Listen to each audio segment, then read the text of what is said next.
മദ്യലഹരിയിൽ വാഹനമോടിച്ച സീരിയൽ നടൻ വഴിയാത്രക്കാരനെ ഇടിച്ചിട്ടു. സീരിയൽ നടൻ സിദ്ധാർത്ഥ് പ്രഭുവാണ് അപകടശേഷം പരാക്രമം നടത്തിയത്. സിദ്ധാർത്ഥ് ഓടിച്ച കാറിൽ ലോട്ടറി വിൽപ്പനക്കാരനെ ഇടിക്കുകയായിരുന്നു. അപകടശേഷം നാട്ടുകാരുമായും പോലീസുമായും വാക്കുതർക്കത്തിൽ ഏർപ്പെട്ടു.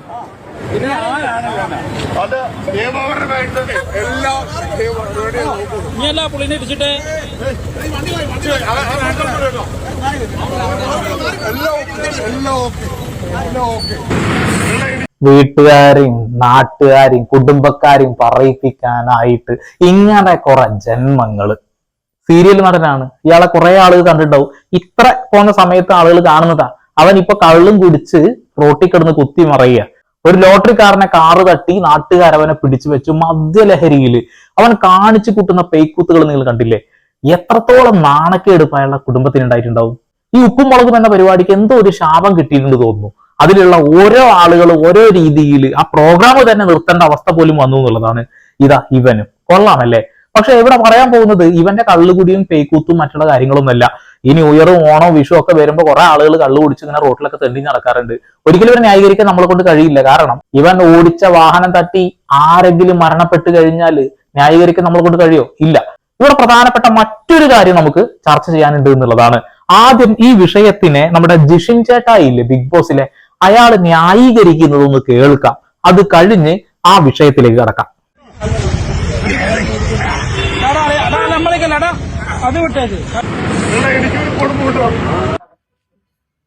നമ്മുടെ ഒരു സഹപ്രവർത്തകൻ സിദ്ധാർത്ഥ് മദ്യപിച്ചിട്ട് വണ്ടി ഓടിച്ചിട്ട് ഒരാളെ ആ വണ്ടി തട്ടി. അതിന്റെ വീഡിയോ ആയിരുന്നു നിങ്ങൾ ഇത്രയും നേരം കണ്ടിരുന്നത്. പക്ഷെ ഇതല്ല, ഇതിനെ ഞാൻ ലഘൂകരിക്കുകയല്ല ചെയ്തത്. ഇതിൽ ഈ നാട്ടുകാർ ചെയ്ത ഒരു പ്രവൃത്തി, അതാണ് ഭയങ്കര ഭീകരമായിട്ട് എനിക്ക് തോന്നുന്നത്. അവൻ കള്ളു കുടിച്ച് ഒരാളെ വണ്ടി തട്ടി ഇട്ടതൊന്നും ഒരു വിഷയമല്ല, ലഘൂകരിക്കുന്നില്ല. പക്ഷെ സഹപ്രവർത്തകനാണെന്ന് ഇങ്ങനൊക്കെ പറയാൻ നിങ്ങൾക്ക് തോന്നുന്നുണ്ടല്ലോ. അടിപൊളി. ഇങ്ങനെ മുഴുക്കുടിയനായി റോട്ടില് കിടന്ന് കുത്തിമറയുടെ നിങ്ങൾ കണ്ടതല്ലേ? സഹപ്രവർത്തകനാണെന്ന് അഭിമാനത്തോടു കൂടി താങ്കൾ പറയുന്നുണ്ടല്ലോ. ഓക്കെ, ഇനി നിങ്ങൾ പറ, കേൾക്കട്ടെ. ഞങ്ങള് ഇവര് ചെയ്തൊരു ക്രിമിനൽ ആക്ടിവിറ്റി എന്ന് വെച്ച് കഴിഞ്ഞാല് ഒരാൾ വണ്ടി തട്ടി എന്നാ പിന്നെ ഇയാളെ പിടിച്ച് പോലീസിൽ ഏൽപ്പിക്കുക. ഇതല്ലേ വേണ്ട? അയാൾ മദ്യപിച്ചു, എന്താ ചെയ്യേണ്ടത്? ഇവന്റെ കഴുത്ത് പിടിച്ച് ഞെരിച്ച് റോഡിലൊക്കെ ഇട്ടിട്ട് ചവിട്ടുന്നു. ഇതാണോ കേരളം? ഇതാണോ പ്രബുദ്ധമായിട്ടുള്ള കേരളം? പണ്ട് ഈ പറയുന്ന മധുവിനെ തല്ലിക്കൊന്നു എന്ന് പറഞ്ഞിട്ട് കുറെ പേര് പരിതപിച്ചിട്ടുണ്ടായിരുന്നു. എവിടെ? പരിതാപമൊന്നും ഇല്ല ഇപ്പൊ ആർക്കും. ഇല്ല തോന്നുന്നു കേട്ടോ. പരിതാപമൊന്നും ഇല്ല തോന്നുന്നു. ഇയാൾ ഓടിച്ച വാഹനം തട്ടിയിട്ട് ആ ലോട്ടറിക്കാരൻ മരിച്ചിരുന്നെങ്കിലും നിങ്ങൾ ഇത് തന്നെയല്ലേ പറയാ? ചോദിച്ചതാ. എന്തേ? അവനൊരു ആർട്ടിസ്റ്റ് ആണ്, അവനൊരു സെലിബ്രിറ്റി ആണ്. എന്ന് വെച്ചാല് മാക്സിമം ഇവരെ ചവിട്ടി താഴ്ത്തണം, അതാണല്ലോ വേണ്ടത്. ഇപ്പൊ കുറെ പേര് പറയായിരിക്കും, എന്താണ് അവൻ ചെയ്തുകൊണ്ടല്ലേ അവനെ ചെയ്തതെന്ന്. ഇത് ചെയ്യാൻ വേണ്ടിയാണോ ഇവിടെ നാട്ടുകാരുള്ളത്? ഇവിടെ പോലീസുകാരും കേസും കോടതിയും ഒന്നുമില്ലേ? അത് പോയിന്റ്. ഇവിടെ കയ്യേറ്റം ചെയ്യാൻ ഒരാൾക്കും അവകാശമില്ല. പക്ഷെ താങ്കളുടെ സംസാരത്തിൽ ആ ധ്വനിയുണ്ട്, സപ്പോർട്ട് എന്ന ധ്വനി. ഇവരാണോ കൈകാര്യം ചെയ്യുന്നത്? ഈ പുറകിലിരിക്കുന്ന ഈ ലോകത്തിൽ ആദ്യമായിട്ട് മദ്യപിച്ചിട്ട് വണ്ടി ഓടിച്ച ആളൊന്നും അല്ല ഈ സിദ്ധാർത്ഥ്. ഇതാണ് പറഞ്ഞത്. താങ്കൾ നല്ല രീതിയിൽ സപ്പോർട്ട് ചെയ്തിട്ടാണ് സംസാരിക്കുന്നത് എന്നുള്ളത്. ആ ശരിയാണ്, താങ്കൾ പറഞ്ഞ ശരി തന്നെയാണ്. മദ്യപിച്ച് വാഹനം ഓടിക്കുന്ന ഒരുപാട് ആളുകളുണ്ട്. പക്ഷെ അത് മാതൃകയാക്കണം എന്നാണോ താങ്കൾ പറയുന്നത്? ആള് ഓടിച്ച വാഹനം തട്ടി ആള് മരിച്ചില്ല, അപ്പൊ പിന്നെ എന്തും പറയാം. ഈ ക്രിസ്മസ് ന്യൂ ഇയർ ടൈമിലൊക്കെ മിക്കവാറും എല്ലാവരും മദ്യപിച്ചിട്ടൊക്കെ തന്നെയായിരിക്കും വണ്ടി ഓടിക്കുന്നത്. അത് നല്ലതെന്നല്ല ഞാൻ പറയുന്നത്, അതിനെ അനുകൂലിക്കുകയല്ല ചെയ്യുന്നത്. പക്ഷേ ഇതിന് പ്രതികരിക്കേണ്ടത് ഇങ്ങനെയല്ല. ഒരാളെ ചവിട്ടി കൂട്ടി ഒരാളെ നടു റോഡിലിട്ടിട്ട് വലിച്ചിറക്കി കഴുത്തിന് മുറുക്കിയിട്ട് ശ്വാസം മുടിച്ചിട്ടല്ല പ്രതികരിക്കേണ്ടത്. പ്രബുദ്ധ കേരളമാണ് പോലും, പ്രബുദ്ധ കേരളം. നാണമില്ലേ കേരളത്തിലെ ജനങ്ങളെ? നിങ്ങൾക്ക് ഇതിലൊന്നും പ്രതികരിക്കണ്ട അല്ലേ? നാണമില്ലേ എന്ന് താങ്കളോട് എനിക്ക് ചോദിക്കാനുള്ളത്. അയാൾ മദ്യപിച്ച് എന്തൊക്കെ കാണിച്ചു കൂട്ടി താങ്കൾ കണ്ടിട്ടില്ലേ? അത്രക്ക് മോശത്തരായിരുന്നു ആള് കാണിച്ചുകൊണ്ടിരുന്നത്.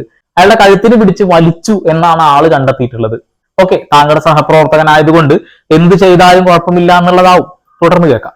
ബാക്കി എല്ലാത്തിനും ഭയങ്കരമായിട്ട് പ്രതികരിക്കുന്നുണ്ടല്ലോ. ഇതിലൊന്നും പ്രതികരണമൊന്നുമില്ല. എന്ന് വെച്ചാൽ അവനൊരു ആർട്ടിസ്റ്റാണ്. നാണം വേണം, നാണം. ലജ്ജ തോന്നുന്നു കേരളത്തോട്, ലജ്ജ. എനിക്ക് ലജ്ജ തോന്നുന്നത് താങ്കളോട് മാത്രമാണെന്നുള്ളതാണ്. അവൻ മദ്യപിച്ച് ആ കാണിച്ചു കൂട്ടിയ പേക്കൂത്തിനെ താങ്കൾ സപ്പോർട്ട് ചെയ്യും. നിഷ്പക്ഷമായിട്ടല്ല, പ്രത്യക്ഷത്തിൽ തന്നെ നിങ്ങൾ സപ്പോർട്ട് ചെയ്തു എന്ന് പറയേണ്ടി വരും.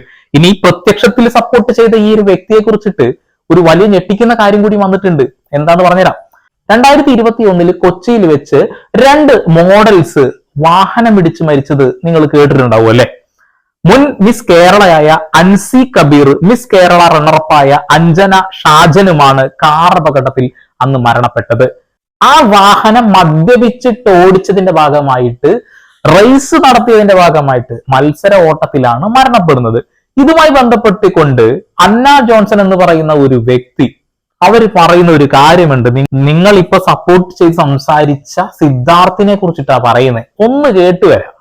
മോനെ, ശരിക്കും എന്നെ ചേച്ചിക്ക് സങ്കടം തോന്നുന്നുണ്ട് കേട്ടോ. നീ ഓർക്കുന്നുണ്ടോ 2021 ഒക്ടോബർ 21 കൊച്ചിൻ നമ്പർ 18 ഹോട്ടലിൽ വെച്ച് നമ്മൾ കണ്ടിരുന്നു. ഞാൻ നിന്റെ കൂടെ കുറച്ച് ഫോട്ടോസ് എടുത്തു. അത് കഴിഞ്ഞ് ഞാൻ എൻ്റെ വ്ളോഗിങ് വീഡിയോന്റെ ഇടയിൽ കുറേ നീ പതിഞ്ഞിട്ടുണ്ടായിരുന്നു. അത് കഴിഞ്ഞ് അവിടുത്തെ ദുരൂഹതയൊക്കെ അറിഞ്ഞും 2 പേര് മരണപ്പെട്ടപ്പോഴും ഇത് ഞാൻ കൊച്ചിൻ സിറ്റി പോലീസ് കമ്മീഷണർക്ക് പരാതി കൊടുത്ത സമയത്ത് ഇത് ചാനലുകാരെ ഏറ്റെടുത്തപ്പോഴും ഒക്കെ നീ എന്നോട് പറഞ്ഞ കാര്യമുണ്ട്, ചേച്ചി എൻ്റെ ഫോട്ടോസും വീഡിയോസും ഒന്നും റിവീൽ ചെയ്യല്ലേ. നീ മാത്രമൊന്നുമല്ല, മുൻനിര നായികമാരും ചെറിയ പിള്ളേര് നടന്മാരും ഒക്കെ അവിടെ ഉണ്ടായിരുന്നു. എല്ലാവരും എന്നോട് ആവശ്യപ്പെട്ടു, ചേച്ചി ഞങ്ങൾ ഇതിനകത്ത് വലിച്ചഴക്കല്ലേ, ഞങ്ങളൊക്കെ അവിടെ പെട്ടുപോയതാണ്. ദേ ആ വാക്ക് അന്നൊക്കെ ചാനലുകാർ എന്നോട് ചോദിച്ചു, ഈ മുൻനിര നടന്മാരെ റിവീൽ ചെയ്തൂടെ, പേര് പറഞ്ഞൂടെ.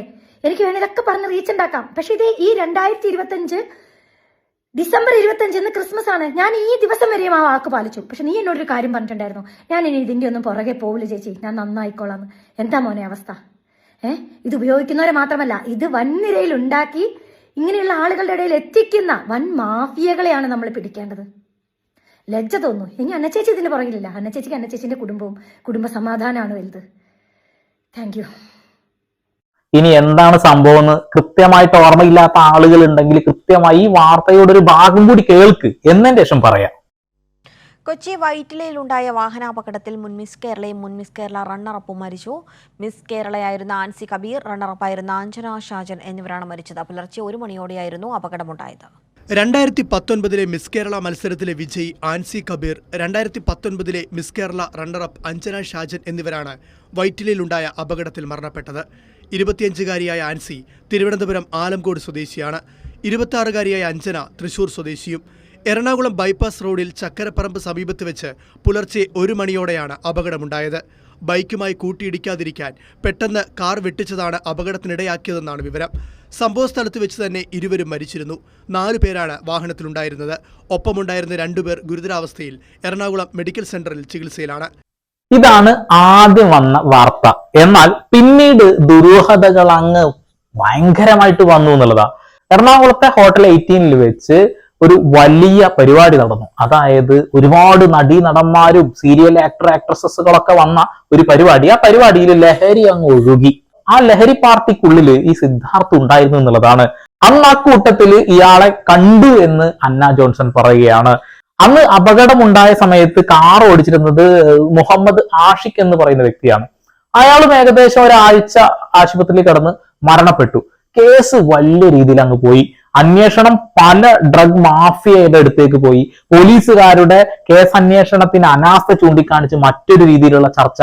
ഏതൊരു IPS ഉദ്യോഗസ്ഥൻ ആ ഒരു പരിപാടിയിൽ പങ്കെടുത്തു എന്ന രീതിയിലുള്ള മറ്റൊരു ചർച്ച. അങ്ങനെ വലിയ ചർച്ചകൾ നടന്നതാണ്. ലഹരി പാർട്ടിയിൽ ഒരുപാട് സെലിബ്രിറ്റീസ് വന്നിരുന്നു. അക്കൂട്ടത്തിൽ സിദ്ധാർത്ഥ് ഉണ്ടായിരുന്നു എന്നുള്ളതാണ്. ജിഷിനെ, നിങ്ങളിപ്പോ ഇയാളെ സപ്പോർട്ട് ചെയ്ത് സംസാരിച്ചില്ലേ?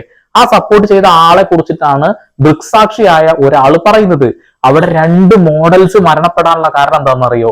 മദ്യപിച്ചോ മറ്റുള്ള ലഹരി ഉപയോഗിച്ചോ മത്സര ഓട്ടം നടത്തുന്നതിനിടയിൽ വാഹന നിയന്ത്രണം വിട്ടിട്ടാണ് ആ ഒരു മരത്തിൽ ഇടിച്ച് അവരെല്ലാവരും മരണപ്പെടുന്നത് എന്നുള്ളതാണ്. അന്വേഷണം എങ്ങും എത്തിയില്ല, അവിടെ തങ്ങി നിന്നു എന്നുള്ളതാണ്. അപ്പോ പ്രീവിയസ് ഹിസ്റ്ററി ഇവൻ ഓൾറെഡി ഉണ്ട്. ഇവൻ അത്തരത്തിലൊരു പരിപാടിയിൽ പങ്കെടുത്തതിനെ കുറിച്ചാണ് അന്ന ജോൺസൺ പറയുന്നത്. നമ്മൾ TV-യിലും സീരിയലിലും ഒക്കെ കാണുന്ന ആളുകൾ യഥാർത്ഥ ജീവിതം ഇങ്ങനെയാണ് എന്ന് തെറ്റിദ്ധരിക്കുമ്പോഴാണ് പ്രശ്നങ്ങൾ ഉണ്ടാവുന്നത്. ഇപ്പൊ ഒരുപാട് ആളുകൾ കമന്റ് ഇടുന്ന ന്യായീകരണമാണ്, ന്യൂ ഇയർ ഒക്കെ അല്ലേ, 2 എണ്ണം വിട്ടോളൂ, എന്ത് കുഴപ്പം, നിങ്ങൾ 2 എണ്ണോ 3 എണ്ണോ 10 എണ്ണം വിട്ടോ, അത് വീടിനകത്തോ നിങ്ങൾ ഏതെങ്കിലും ഒരു ഹോട്ടൽ മുറിക്കകത്തോ ഇരുന്ന് ചെയ്യുക. റോട്ടിലേക്ക് വാഹനവുമായി വരുമ്പോ വലിയ അപകടമാണ്. അത് ജനങ്ങൾ ചോദ്യം ചെയ്യും. ആ അപകടത്തിൽ അയാൾ മരണപ്പെട്ടിരുന്നുവെങ്കിൽ ഈ സപ്പോർട്ട് ചെയ്ത് സംസാരിച്ചിരുന്ന ആളുകളൊക്കെ ഇവിടെ കാണൂ? ഒരാളെയും കാണില്ല. അപ്പൊ ഇത്തരം കാര്യങ്ങൾ കേൾക്കുമ്പോഴേക്ക് അങ്ങ് ഓടി ചെന്നിട്ട് പ്രതികരിക്കാതെ അതെന്താണെന്ന് മനസ്സിലാക്കുക. രാവിലെ വന്ന ഈ ഒരു വീഡിയോ ഞാനിതാ ഈ സമയത്താണ് ചെയ്യുന്നത്. അതിന്റെ അപ്ഡേഷൻസോ അതിന്റെ പിന്നിൽ എന്തെങ്കിലും ഉണ്ടെങ്കിൽ അത് കണ്ടെത്താൻ വേണ്ടി തന്നെയാണ് ഇരുന്നത്. സിദ്ധാർത്ഥ് കുടിച്ച് ലെക്ക് കെട്ട് റോട്ടിൽ കിടന്നത് അഭിമാനത്തോടു കൂടി ഒരു സഹപ്രവർത്തകനും കാണാൻ കഴിയില്ല. ആ അപകടത്തെ വളരെ ലഘൂകരിച്ചുകൊണ്ട് ആളൊരു ഡയലോഗ് അടിച്ചു, വണ്ടി ഇടിച്ച ആൾക്കൊന്നും പറ്റിയില്ലല്ലോ എന്നുള്ളത്. ഇതിനെക്കുറിച്ച് ഞാൻ കൂടുതലായിട്ട് ഒന്നും പറയില്ല. ഇന്ന് ക്രിസ്മസ് ആണ്, ഇതാ നാളെ ന്യൂ ഇയർ ആവാൻ പോവുകയാണ്. മദ്യപിക്കാതിരിക്കത്തൊക്കെ നിങ്ങളുടെ താല്പര്യമാണ്. പക്ഷെ വാഹനം എടുത്ത് റോട്ടിലേക്ക് ഇറങ്ങി ജനങ്ങളെ കൊല്ലാതിരിക്കുക, മറ്റൊന്നും പറയുന്നില്ല. അപ്പോൾ എല്ലാവർക്കും ഒരു ഹാപ്പി ക്രിസ്മസ് നേരുന്നു. Advanced happy new year. വീണ്ടും വരെ പുതിയ വാർത്താവിശേഷങ്ങളുമായി സന്ദീപ് പോൾ സൈനിങ് ഓഫ്.